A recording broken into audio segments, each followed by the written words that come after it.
You have to be also socially aware, and don't just keep asking questions just because you are trying too hard to have a conversation with people.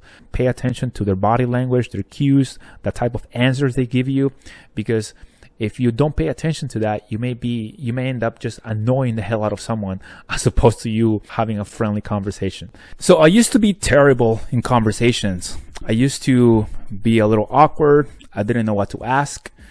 I used to interrupt people. I would get really nervous. I didn't know what to say. I would not really be paying attention to people or look at them in the eyes when I would talk to them. And honestly, it can put you in an awkward position. Over time, I started paying attention to the way I held conversations. I started also, of course, reading and learning about social interactions and social skills. And I told you guys about some of the books that I read that have helped me greatly improve my communication skills over time. And this is not something that happens overnight.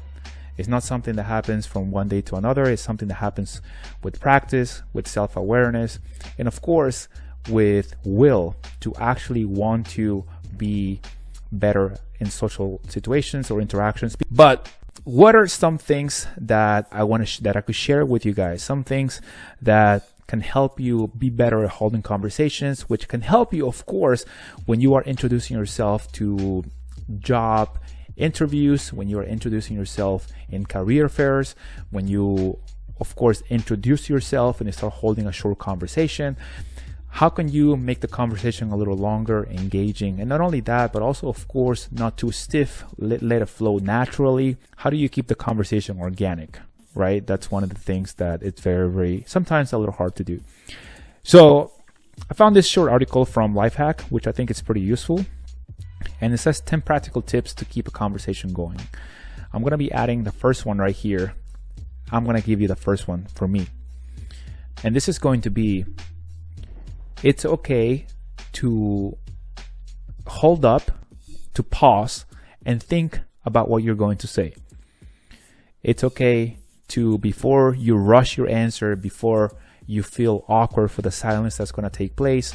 And I'm talking about a few seconds of silence, of course. I'm not talking about minutes, like 10, 20 minutes of silence. I'm talking about, okay, if you pause, if you ask the question or you want to say something, if you need some time to think about what you're going to say, then it's okay to stop, pause, think it through, and then say it. Or sometimes you just need a little bit of time to actually start putting the thoughts and different things that you have in your head and actually make it come out in a way that is eloquent and that people can actually understand.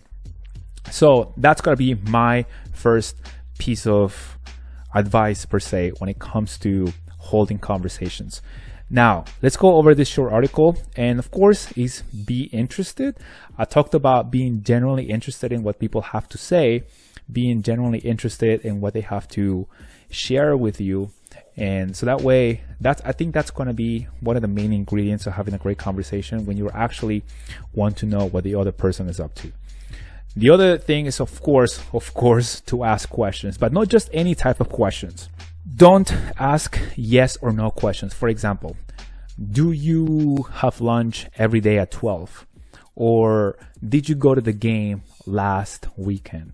Or would you do this? Or do you do that? Like, don't ask those types of questions. I mean, you could, of course, but that actually leads to a very short conversation. And I'm assuming that you want to have a somewhat, I don't mean have a podcast with a person like for 2 hours, but a somewhat more than just a superficial conversation of a yes or no, how was your weekend type of conversation, right? So ask questions such as, oh, how was the game? Or what did you guys do last weekend? Or what did you have planned for lunch today? What are you doing? So those types of questions are things that actually keep the conversation going. That's going to be my second tip. So to ask those questions that actually lead to elaborated answers so that people can actually tell you a bit more details about their answers, not just say yes or no. Now, the next thing, of course, I've said this in the past, that being a good listener, it's difficult because it requires attention. It says you can't just ask questions to keep the conversation going. Of course, you have to listen to the answer, and from the answers, then you can start building and start asking more questions if, of course, both parties are interested in keeping the conversation going. Because you have to be also socially aware. You have to be aware of what's happening. There's going to be times when other people are just trying to get over, they don't want to have a long conversation with you. And so in those cases, when people, even if you ask, oh, what did you do last weekend?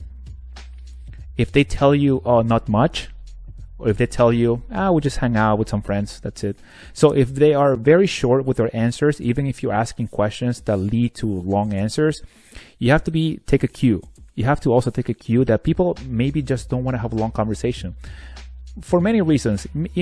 It may be just because they're busy or because they just have too much on their head. Maybe they just want to be quiet. They don't want to talk to anyone. And that's okay. Don't take it personal. Be socially aware and don't just keep asking questions just because you are trying too hard to have a conversation with people. The fourth thing to share here is also, of course, to maintain eye contact. It's also very useful to look at the people, at the person, and look at them in their eyes, and of course, don't be like this, right? Like looking at them, just be normal. Just imagine you're talking to a family member. All right, that's very useful to know. Maybe you want to look at their forehead. If you don't want to look at their eyes, look at their forehead, because it's gonna make it seem like you're looking at their eyes. For example, right now I'm actually looking at my camera, just above my camera, but it looks like I'm actually looking at you in the lens, looking at you in the eyes, but in reality I'm just looking at your forehead per se right now. The next thing that we want to share here is have a list of topics. I don't mean walk around with a paper and a cheat sheet, kind of like what you used in university, right?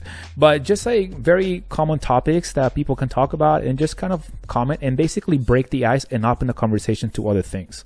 Also find common ground, as I just mentioned.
If you want to know more social skills that I wish I knew when I was much younger, go check out this video right here, social skills I wish I knew when I was a 23-year-old entry-level engineer.